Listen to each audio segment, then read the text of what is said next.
You use the metaphor of the snake that eats itself. But the snake eating ADC isn't ADC, it's INEC, which is an arm of state controlled by the presidency that fears the ADC coalition. Is President Tinubu afraid? And what should Nigerians interpret this INEC action as? Action of a frightened man in Aso Rock, or what?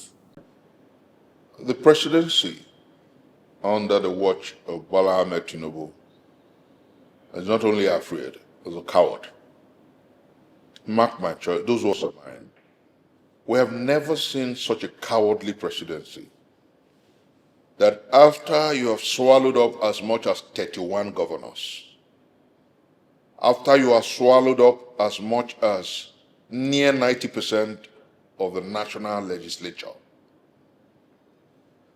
after you have improved upon, quote and unquote, state capture and control of state apparatus, you still will not allow the opposition to thrive. That's cowardice. It's not just scared, it's cowardice. And now, the little that is left of the opposition to thrive, the little effort that we're making to ensure that we build confidence, deepen and sustain our democracy, you have decided to destroy through the INEC. You don't want an opposition at all, and you call it a democracy? Where in the world does it happen? And then some will tell you that, oh, the man who was in charge was a Democrat, he indeed fought for democracy. But clearly history is playing out. And so many people who were involved with us in the struggle for the revalidation of June 12 are beginning to speak up, to actually say that Bola Ahmed Tinubu ran into exile because Abacha refused to honor his pact with him. And clearly he's vindicating that argument, because he's showing that there is no democracy, no modicum of democratic credentials in him. Why will a president and his party have as much as 31 governors and you still do not want a credible opposition? Why would they have more than 80% of the Senate and you don't want a credible opposition? What is he afraid of? And I clearly say, because they have failed woefully, they do not want a vibrant opposition. But the Nigerian people are saying, it's beyond your partisan imbroglios. It's beyond your desire to destroy partisan opposition. We will resist you. And let me tell you, Victor, interestingly, Nigerians are saying, whether they like it or not, we're going to come out to vote in 2027. That's why they're saying no to the revalidation of the voter's card. I hope you understand that idea. Nigerians are saying, oh, we don't care whether there is Mandela on the old card. We don't care whether there is Muhammad Ali on the old card. We don't care whether Cassius Clay is in the old register. We don't care whether Nelson Mandela is on the old register. We want that register because that's where I can find my name. And since my name is there, I don't want anybody to tell me any hoovery about revalidation. When we finish with the 2027 election, we can begin with revalidation of vote. That's how angry Nigerians have become. So everything that this present INEC is mounting, ditto, oh, let's try and fine-tune the electoral register and remove names that are non-existent. Let us try to, it's misinterpreted, or perhaps justly so, seen as the effort of the presidency through INEC to shortchange the people come 2027. Nobody believes this INEC anymore. So if there is anything left, any morality, any sensibility of right, any sense of justice or scruples left in Amopiton, I tell you, it is not a call that is bordering on threat. It's a call that is bordering on his future and the future of his dependents. He should resign because nobody is willing to trust anything he says anymore. Clearly, he has put almost every step wrongly, and Nigerians are saying, we don't trust you. The Nigerians are getting ready. I've listened to interviews by my brothers and friends who are saying clearly that we will boycott 2027 if INEC continues like this and if the ADC leadership is not returned to the portal. And I'll tell you what, it is a precursor to a revolution. That's why I warned. This president is that proverbial snake that is feeding on its tail, that's eating itself. Because if all you have fed on before was to tell Nigerians that you're a Democrat, you're the one destroying democracy. What an irony. He's the one destroying democracy today. And these actions of his will do him no good.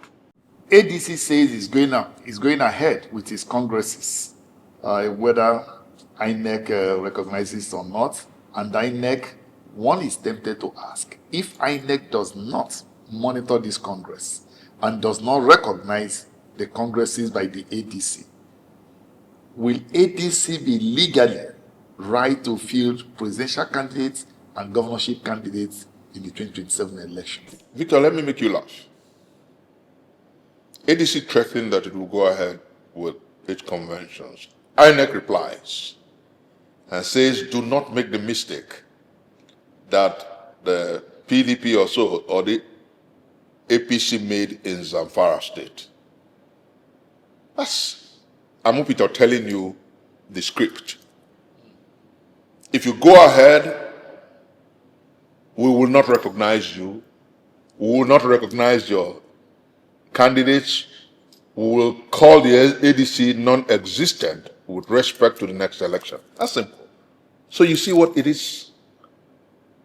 The witch cried last night, the child dies this morning. You see what it is? He who pays the piper calls the tune. You see what it is? Amopito's INEC playing the APC script. That's what it is. If you can't stop the opposition, stop them from fielding candidates. If you can't stop them from fielding candidates, then we'll return to the last leg. We'll rig absolutely. But I want to say clearly that when these scripts, or wherever they couch these scripts, don't they have people who can sit back and say, this is Nigeria really, this is not Cameroon, where Biya will wake up and appoint his son vice president. This is not Mobutu Sese Seko's Zaire, where everywhere, not only will they sing the songs of sycophants, but before national news, they will play his song and show his picture. You know, this is a country where we're saying, stop singing on your mandate, we shall stand before state functions. So you can't conquer us. It is not possible. Those who are telling him that, Victor, let me say clearly, if the 36 state governors go over to the APC, they still will not win 2027. That's the truth. Bring their best script writers and let them confront us. You'll find out that in the last election, when Bola Ahmed Tinubu was just a candidate, he wasn't a president, he hadn't failed so woefully. He hasn't lied consistently to Nigerians about our economy and borrowed more than Buhari.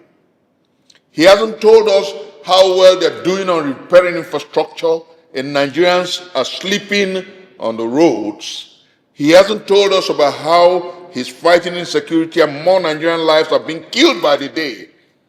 He hasn't failed so woefully.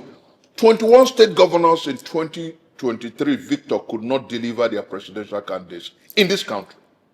They couldn't. Even the state he governed for 8 years, don't forget, this is true historicity. The state of Lagos that he governed for 8 years and has held by the jugular since 1999. He lost to Peter Obi.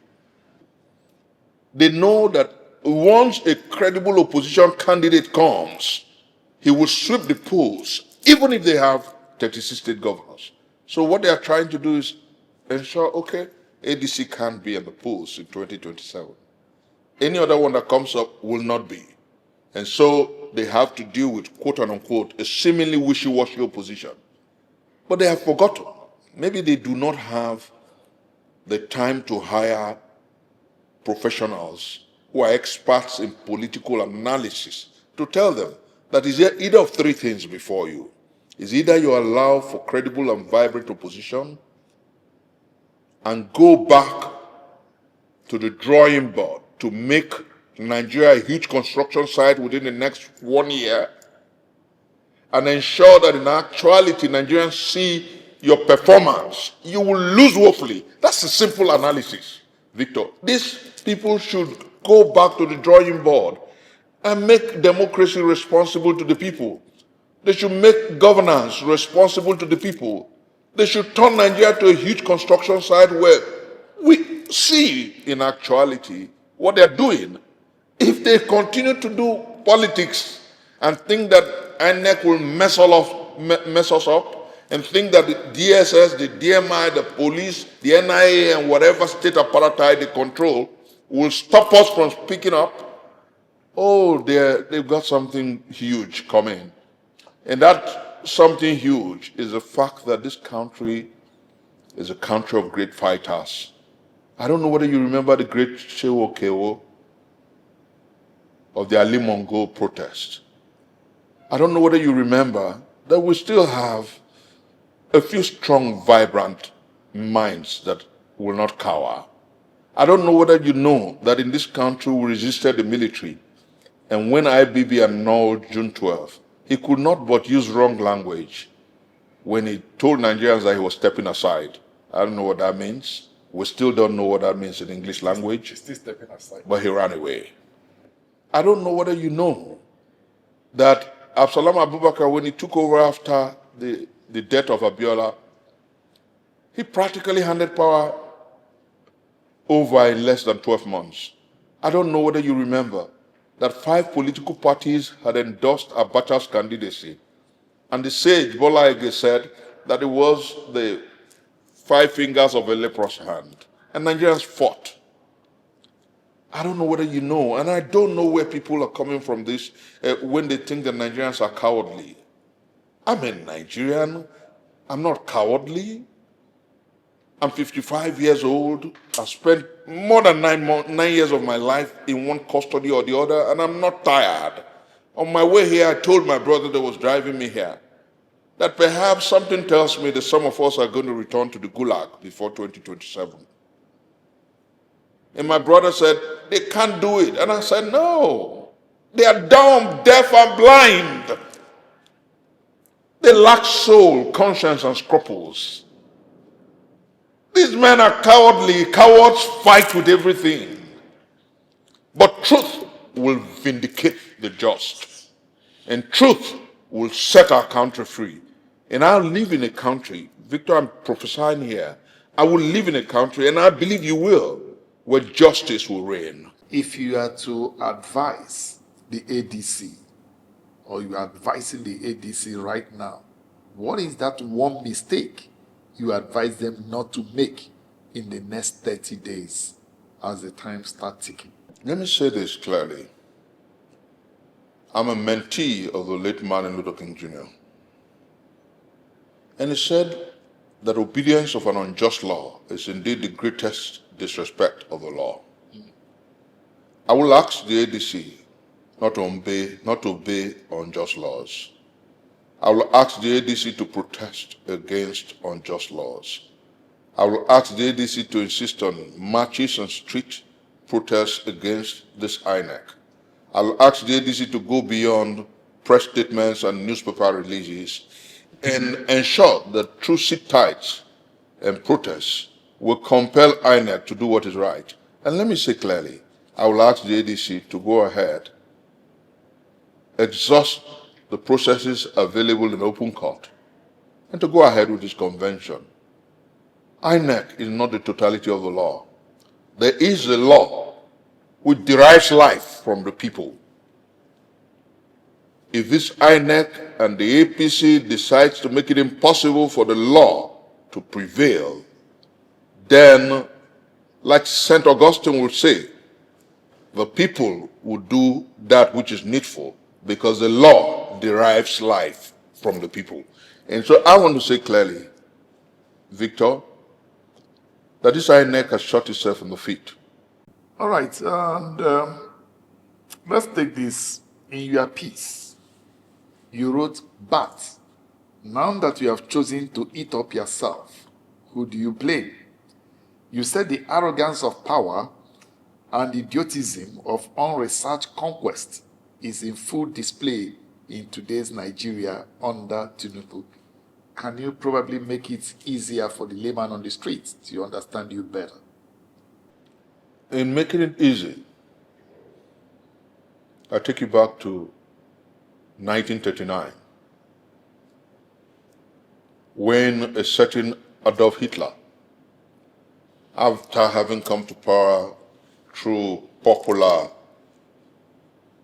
followership, decided to become God over Germany and prided in the German military as the most powerful in the whole world, and decided to annex Europe. In his arrogance, he went to war. I'll take you back to Benito Mussolini, who thought that the world, that space of a world called Italy, was under his absolute control, and he decided to run roughshod over the people. I'll take you to Pol Pot and all those tyrants who have thought that history was theirs to manipulate. I'll take you to Idi Amin. I'll take you to Mobutu Sese Seko. I'll take you back to Abacha. The arrogance of unbridled power. And you saw in history how these men fell. They did not only fall physically. Even the dungeons of history does not have a good place for them. That's how bad it is. Today, it's like the APC and Bola Ahmed Tinubu are in control. So manipulate the whole process. Unresearched conquest. Manipulate it. Get Amupiton to do what you want. Get the parties to hands up. Get the governors to run to the APC because that's where they think they will return to power from. Absolute control. It's foolishness, idiotism. There's nowhere in human history where such tendencies have paid well. And so in Nigeria, Nigeria is part of God's world. It will not work. That's actually what I'm trying to say. And in the arrogance of their song, they're standing on his mandate. They've lost tact. They've lost every sense of decorum.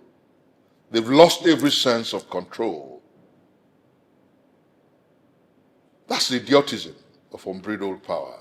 And let me tell you, Victor, that's why they think that after having destroyed the Labour Party and destroyed the PDP, you can destroy the ADC and then destroy everything about the opposition and still come through to 2027 and tell Nigerians that you're the president, you were elected. The question will be, elected by who? How? What was the process like? So I think that what they must do, the man have eaten himself. But you know what? Maybe he should begin to vomit. Maybe he should begin to regurgitate. Maybe he should begin to retrace his step whilst it is yet day. Maybe he should call Amupiton and say to him, oh, sorry, the people apparently have lost confidence in you, and if you continue, you will throw away whatever is left of sanity and sanctity in the electoral process. So please, I'm sorry, go. We'll get another INEC chairman. We'll get somebody who will manage the process and restore some level of credibility in the process. He must do something drastic. Let me tell you, it is not about you and I. It is about the APC and the president saving itself. I don't know whether you understand the logic here. That's the essence of that piece. Save yourself, Mr. President. That's the other caption. Save yourself now because you're self-destruct. Save yourself because you're messing up our democracy. Save yourself because you're messing with Nigerians. That's actually the essence of the series. And I did part 2 on my way here. I'm saying to this president, you've gone far on the wrong path. But like Nelson Rolihlahla Mandela would say, the time is always right to do right, no matter how far gone on the wrong track, you are turn back and do right. History perhaps may absolve you. This president must understand that those who are goading him on are goading him the path of Golgotha. He must understand that those who are goading him on are goading him on the path to self-destruction. He must understand that nobody, and I say this proudly, has ever conquered Nigeria. This is not Cameroon. Apologies to my brothers from that country. This is not Zaire of Mobutu Sese Seko. No, this is not. This is not Uganda. Even my brother Bobby Wine is doing his best. This is a country of the great Chinua Achebes. This is a country that produced the women who stood up during the Aba women's riot. This is a country that produced the Coast City protest. This is a country, you know I'm from the Niger Delta. You know I'm from Anioma land. I don't know whether you ever heard about the Ekumeku resistance, the greatest resistance ever to have come out of Africa, where people protested and resisted the British. Go research it. This is a country, my ancestors were strong. This is the country of the great Amina of Zaria. This is the country of the great Fela Anikulapo Kuti, who sang in the face of Anomi and said to them, what you're doing is demonstration of grace. Nigerians want responsible and responsive leadership. We have produced great ancestors in this country, and we will not put them to shame. If anybody must speak to Bola Ahmed Tinubu and his goons, let them know that our ancestors were great fighters. They fought the British across the space of this country. Let them know that our ancestors never cowered and we will not cower. Let them know that across the length and breadth of this country, people will speak up, people will march, people will fight the tragedies of now until we